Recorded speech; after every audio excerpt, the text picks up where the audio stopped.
কত কাঁকড়া দেখো। এদিকে হচ্ছে বাবা কি করছে বলে যে তো দাদা জমিতে চলে গেছে ধান কাটে এসে, তোর ভাই বাবা আমি গেছিলাম একটু কাটতে, বইয়েরা রান্না করেছে। আমি কি রান্না করেছি বলে চিগো মাছ হয়েছে। আরে ও মা কালকে আমি করেছি, আমি নিজেই করে নিজেই গন্ধতে আর খেতে পারিনি, একটুখানি খেয়ে ফেল দিয়েছি। বলে যারা ছোটোবেলাতে খায় না কার কী মন গেছে আসা গেছে, আমি ভালো মাছ খেতে বুঝতে পারবো বলে ওই জন্য বলে হ্যাঁ।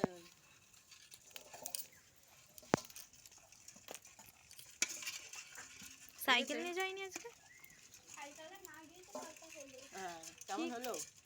কি সাইকেল? দেখো সাইকেল আমি যদি হেঁটে এসেছি, আমি সুগন্ধা হেঁটে এসেছি, কটা ছেলে যাচ্ছিল দেখে নাকি আমার সুগন্ধা যাচ্ছি এসে চোখ মারছে, তারপরে একটা দাদা যাচ্ছিল বলেন দাঁড়া গেছিল গিয়ে ছেলেগুলো ধরি তাকে পেছনগুলো শুনতে বলো দিয়ে তোমার জন্য ছেলেগুলো ফলো করছে, বলতে আমার হ্যাঁ এখনো ছেলেগুলো ফলো করছে, বলে তোমরা যাও আমি দাঁড়িয়ে আছি। কেন সাইকেল নিয়ে যাওনি কেন? তোমার তো সাইকেল খারাপ।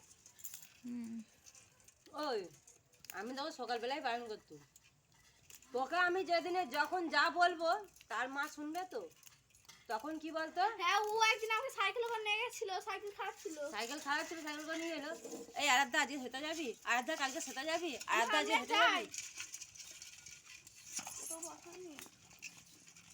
বলতে আজকে এটা দেখা গেল কি ক্যাংরা সমুদ্র ক্যাংরা। ঝাল খাবি না টক খাবি? ওই কি বলছে ও নিজেই জানে, ও জানে নিজে ক্যাংরা জানে।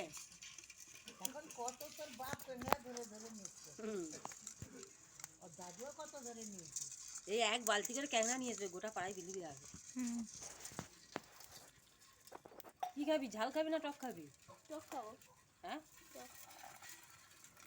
ক্যাংরা ঝাল ভালো না, টক ভালো। ঝালটা দিয়ে হেভি লাগে।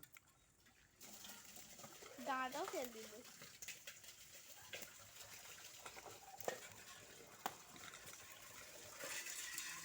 আমার বাবাদের সব ক্যাংরা তবে এত ছোট ক্যাংরা নাই, বড় ক্যাংরা,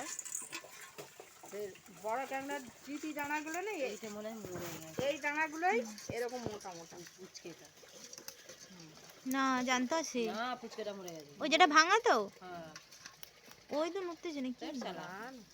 মরে গেছে। ওই দেখো মরতেছে। হাত দিয়ে দেখো হ্যাঁ একটু